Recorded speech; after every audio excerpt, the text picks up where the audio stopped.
Oui, bien sûr, parce que XXe siècle, c'est la tradition, mais pas que, parce que, en fait, ce qui est important aujourd'hui, c'est comme la maçonnerie se pose des questions, ce serait important d'explorer ce qui manque dans la franc-maçonnerie. Et c'est précisément ce que j'aborde dans cet ouvrage, c'est-à-dire un décodage du corps qui est absolument ou quasiment absent dans nos pratiques, et l'intégration du corps, puisque sans le corps, le maçon n'est rien, il n'est pas qu'un esprit.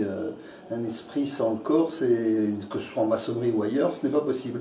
Donc oui, le XXe siècle, oui, mais c'est le XXIe siècle qui nous intéresse et les siècles à venir si on veut que la maçonnerie perdure.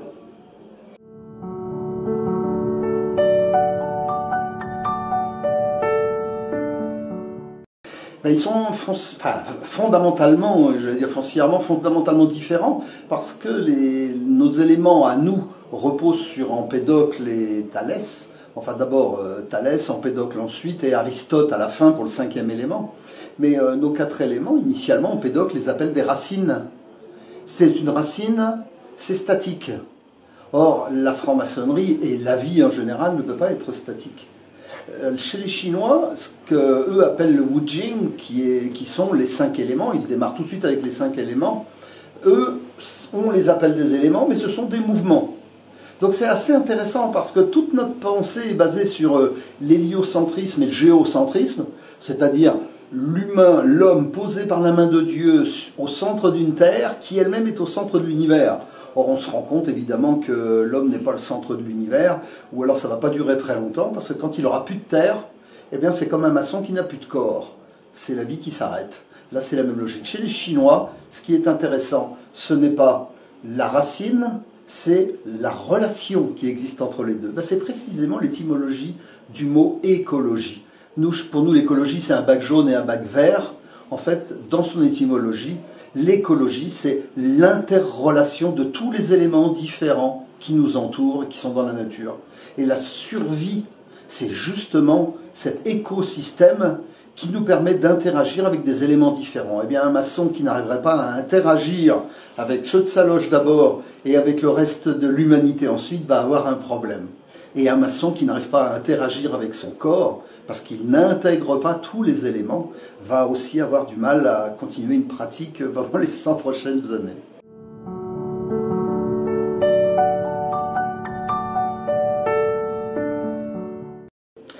Il me semble qu'il n'y a rien à exclure d'une recherche maçonnique. Le maçon, par définition, est curieux, il doit explorer. Mais explorer, s'intéresser et savoir que ça existe, c'est pas forcément l'intégrer. Et le jour où le maçon commence à intégrer dans sa pratique une pratique martiale, parce qu'il est intéressé par les arts martiaux, ou la pratique de la jardinerie, parce qu'il est jardinier, ou parce qu'il est thérapeute, il est psychanalyste, et la maçonnerie devient pour lui une psychanalyse, il y a un problème, c'est que ce n'est plus de la maçonnerie. La maçonnerie doit garder son ADN, doit rester ce qu'elle est, et c'est là où c'est intéressant, c'est de définir ce qu'est le fondement, l'ADN de la maçonnerie, et autour de cela, d'y intégrer ce qui manque, c'est-à-dire l'énergie, le corps, les 4 nourritures en l'occurrence, qui ne sont pas du tout intégrées. Ça, c'est important. Donc, réintégrer ce qui nous manque, c'est la réintégration. Pour certains maçons, ça va certainement leur parler, mais ne pas transformer la maçonnerie pour en faire quelque chose à la mode qui subitement devrait être plus intéressant parce qu'il y a quelques dizaines de milliers de personnes qui subitement vont se dire tiens, la maçonnerie devient une thérapie ou la maçonnerie devient des arts martiaux ou ça devient du jardinage. Sinon, demain matin, la maçonnerie va se décliner à toutes les sauces et elle va se perdre.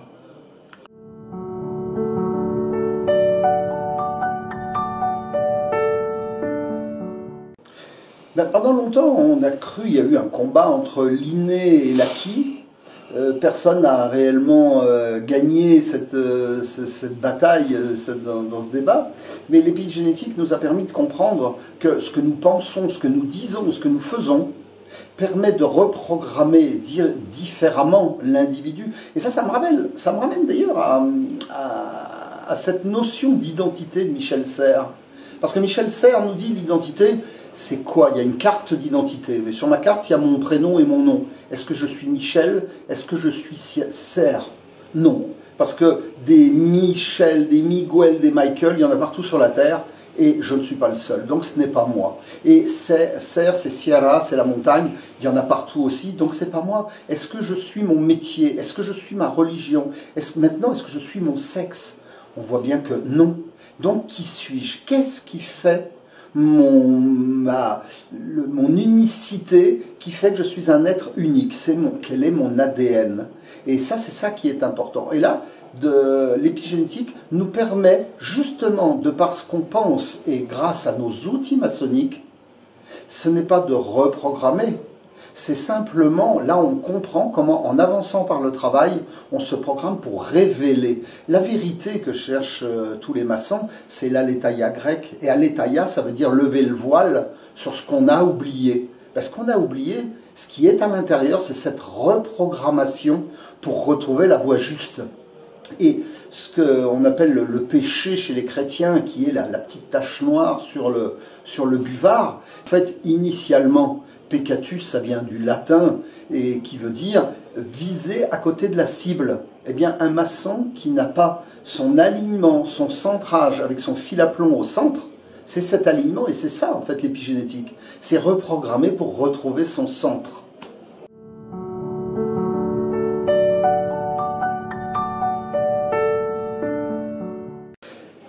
Tous les maçons travaillent avec une équerre et un compas. L'équerre, c'est la matière, c'est-à-dire le visible. Le compas, c'est le non-visible. Je ne dis pas l'invisible, je dis le non-visible.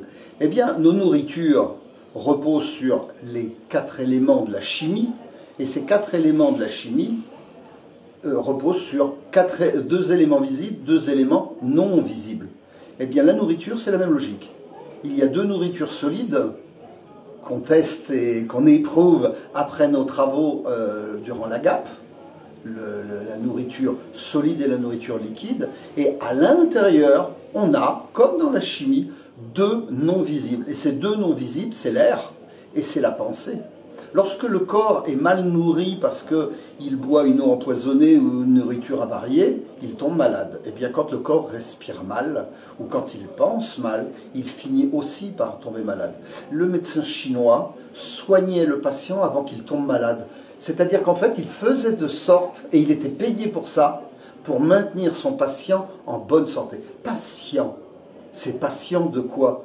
Patient en attendant la bonne santé ou en attendant la maladie? C'est la question qu'il faut se poser. Et ça, c'est toujours ce principe du visible et du non-visible. Mais chez nous, dans notre culture, le non-visible n'existe pas, puisque saint Thomas nous le dit, je ne crois que ce que je vois.